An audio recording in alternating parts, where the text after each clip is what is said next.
Ito yung sunod.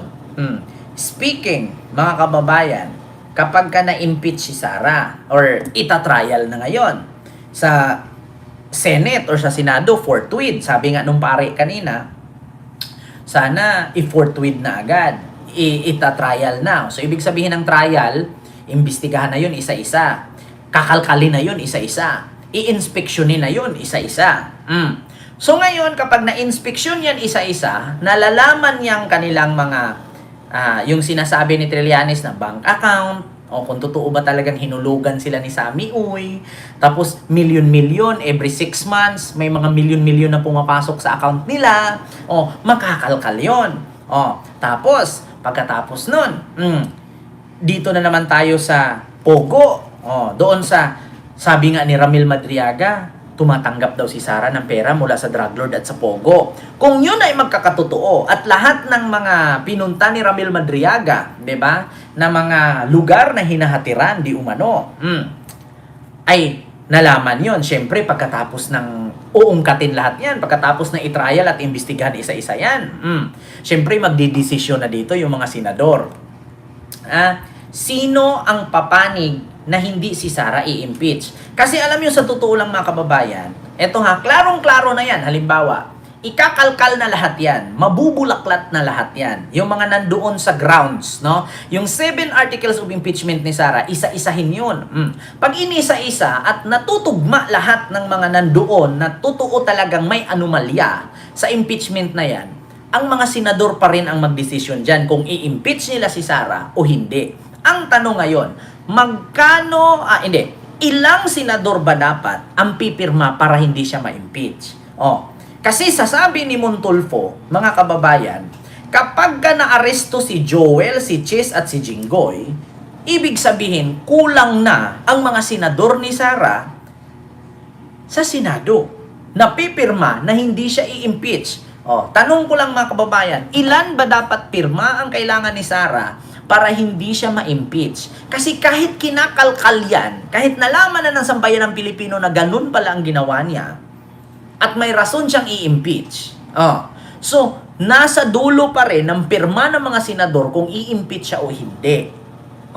So, ang nakalagay dito, 13. 13 ba dapat ang pipirma or siyam?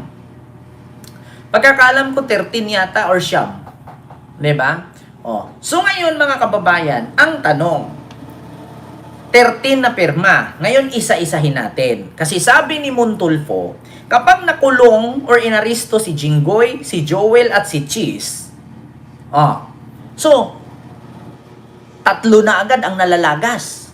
Susunod pa itong si Bato, huhulihin ng ICC, 4 na ang nalagas.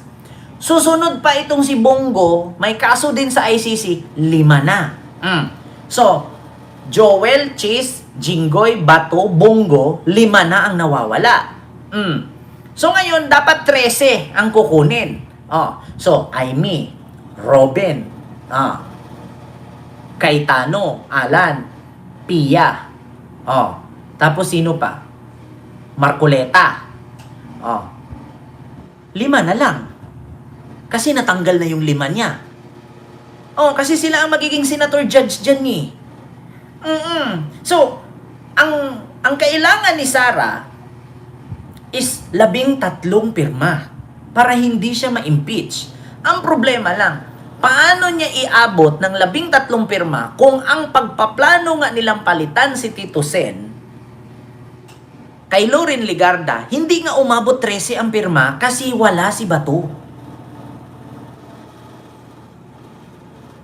Diba? Yun ang sabi ni Montulfo. Ito mga kababayan. Ito ang sabi ni Montulfo ngayon, mga kababayan. So, paano si Sara maligtas kung ang kanyang mga senador dyan sa Senado ay kulang na? Lalo na't lalo na kapag naaresto pa, imposible naman si Bato pupunta pa dyan at pumirma. Walang karapatan si Batong pumirma kung hindi siya kasali dyan sa hearing. Kasi dapat magsusuot yan sila nung pulang yung magsuot sila nung pulang yung parang sa graduation. Anong tawag doon mga kababayan? Parang toga. Di ba? Magsusuot yan sila eh. So, ang may karapatan lang pumirma 'Di ba? Ay yung mga nandyan present. So imposible si Bato present diyan. Yung red robe, 'di ba? Yung pulang robe ba 'yun? Robe ang pagbasa niyan. 'Di ba? Imposible naman kasi walang karapatan si Bato na ipahatid ni Sara yung papel para pipirma si Bato. Kailangan kasi present si Bato diyan eh. Ang tanong, si Bato ba present?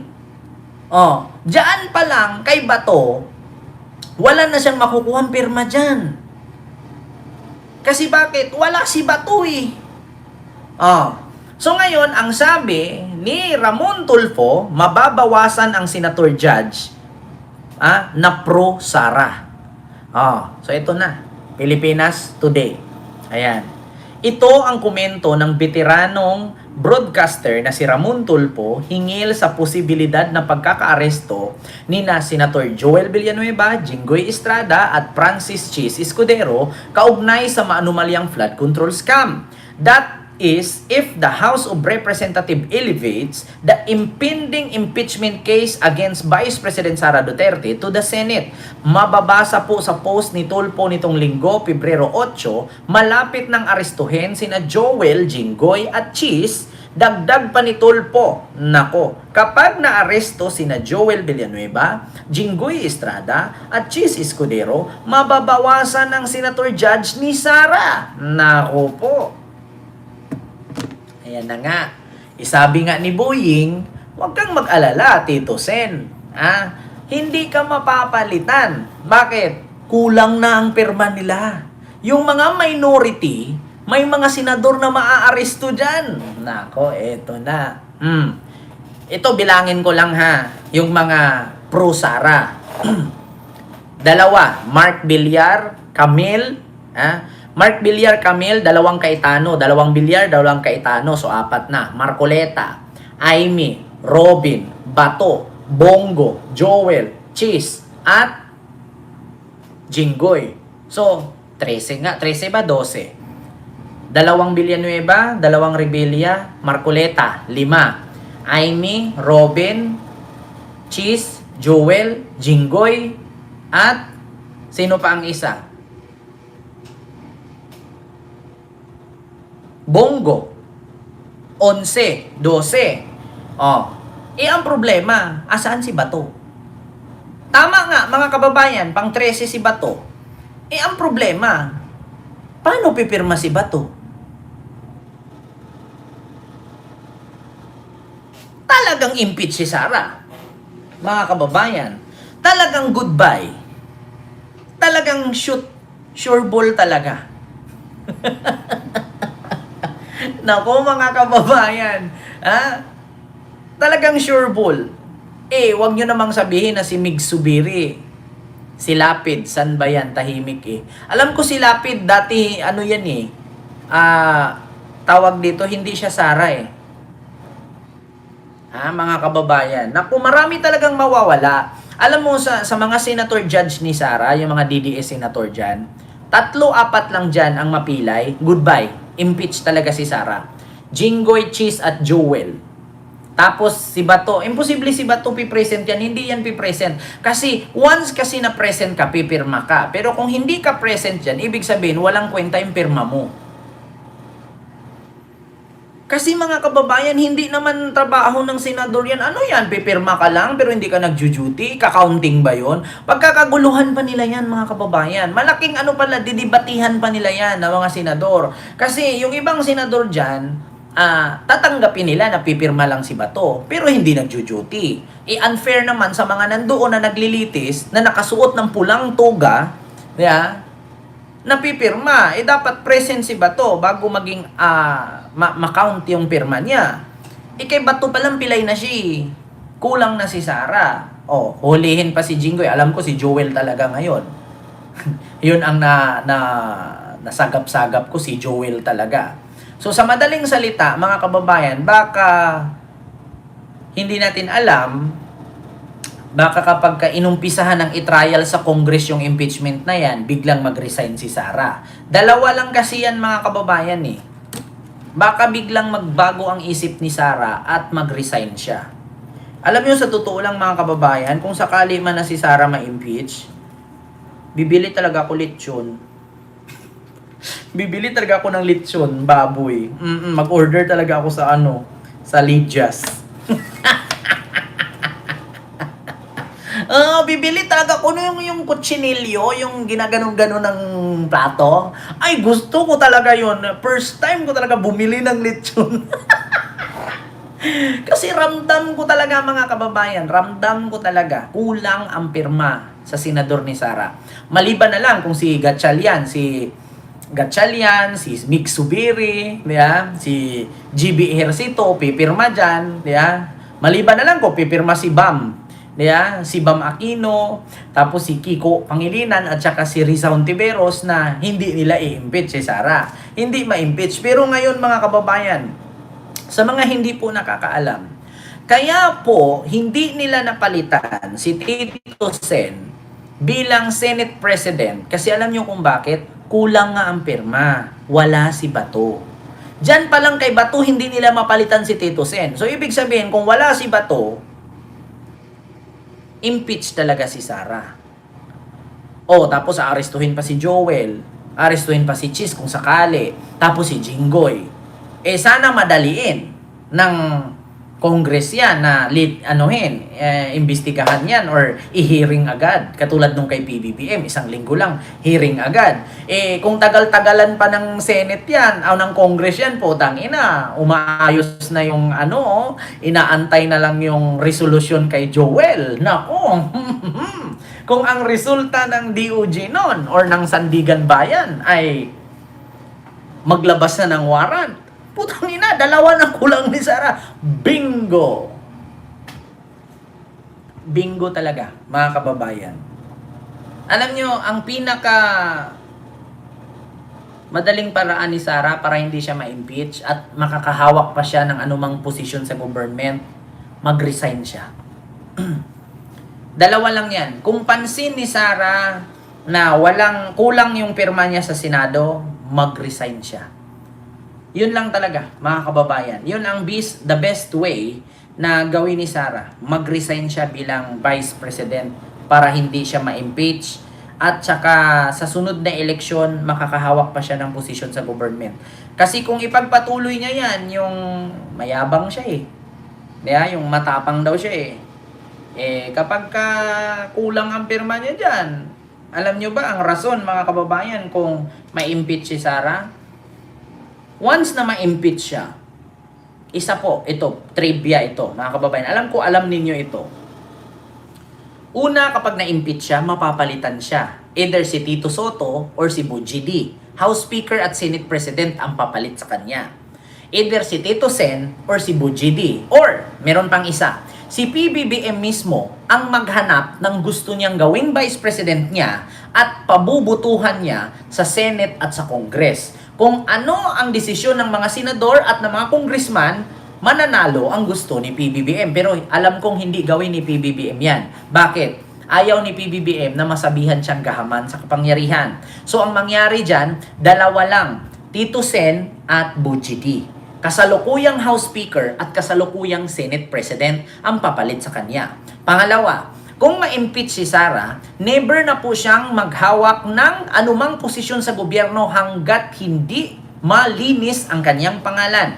Which is katulad kay Erap. Nung na-impeach si Erap, buti na lang binigyan siya ng pardon ni Duterte, nakalaya. So nung nakalaya, meron siyang amnesty. Ang tawag sa amnesty, pagpapalinis at pagpapawalang bisa sa mga kaso sa kanya. Kasi ang presidente po, mga kababayan, meron pong kapangyarihan yan na tinatawag nating amnesty. So, ngayon, nabigyan si Erap, tumakbong mayor ng Maynila, nanalo. 'Di ba? So, nasa Constitution, 5 Senate President ang next in line for BP. Constitution, Senate President. Yes, Senate President or House Speaker. 2 lang yan pagbubutuhan. So, ngayon, mga kababayan, kapag na-impeach siya, mapapalitan siya ng Senate President or House Speaker. And the rest, hindi na siya pwedeng humawak sa anumang posisyon sa gobyerno. So, ano-ano po ba mga posisyon na hindi niya pwedeng hawakan, Kent? Ganito po yan, according sa aking pagbasa. Maskin po street sweeper ng government, hindi na po siya tatanggapin. Kahit po magtanod siya sa barangay, hindi na din po siya tatanggapin. Kahit honorarium lang naman ang sahod, hindi siya tatanggapin. Bawal na po siyang humawak sa anumang posisyon sa gobyerno. At higit sa lahat, makukulong pa siya.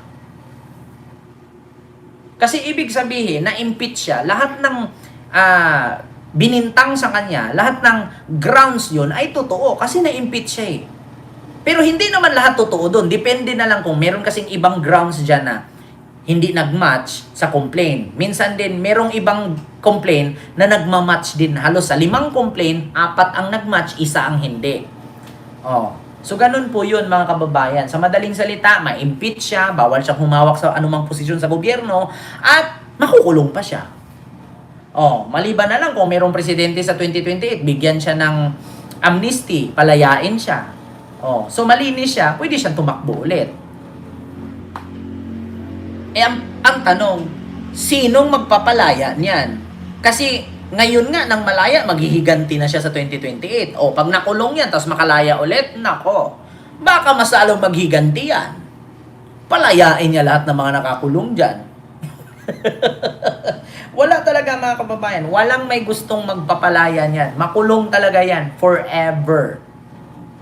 Oo, kasi kung makahawak sa posisyon ngayon sa presidency, ay liberal senators, or liberal politician, putang ina, hindi na nila pakawalayan si Sara. Totoo yan. Kung liberal senators or kakamping ang makahawak sa 2028 presidential position, putang ina, goodbye Sara. Hindi talaga siya palalayain.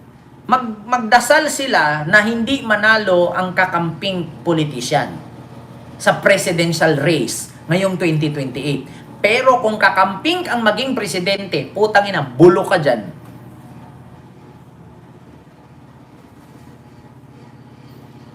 Yeah. Bulo ka talaga dyan. Magdasal sila na walang kakamping politician na manalong presidente. Kasi kung ma-impeach siya ngayong buwan na to or ngayong taon na to, tapos ang maging presidente pa, either si Risa or si Leni Robredo, or si Trillanes, patay kang bata ka. Isa lang ang masasabi ko, ha ha ha. Kaya nga sabi ni Montulfo so makukulang na yung mga senator judge ni Sara kung sakaling makulong pa si Joel, si Jinggoy at si Cheese. Kasi si Bato wala na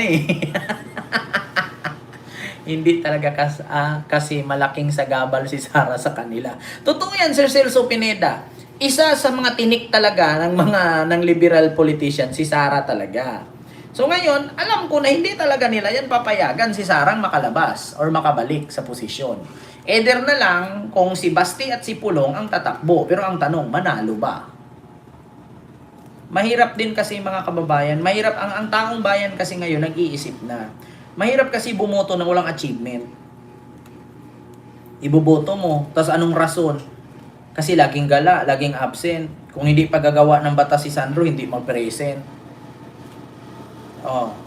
Kung sakaling ma-impeach si Sara at makulong, mananalo kaya si Baste or si Pulong pagka-president? Kasi halatang-halata na yan. Kung ma-impeach man si Sara ngayon, tapos makulong, tapos tatakbo si Baste at si Pulong, isa lang ang layunin nila, maghiganti. Hindi para sa bayan. Maghiganti sila kasi bakit? Pinakulong yung kapatid nila, pinakulong yung tatay nila. So, anong purpose?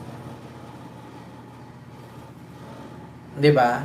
Maghiganti. Talagang hindi sila mananalo. So, paano tayo dyan? Paano tayong taong bayan yan? Paano tayo niyan? Kung tatakbo silang presidente para lang makalaya yung tatay nila, makalaya yung kapatid nila at kaalyado nila. So, paano tayong taong bayan? Nga. Yan ang sinasabi na kapag na-impeach si Sara ngayon, the downfall of Duterte's begin. So, yun lang, mga kababayan.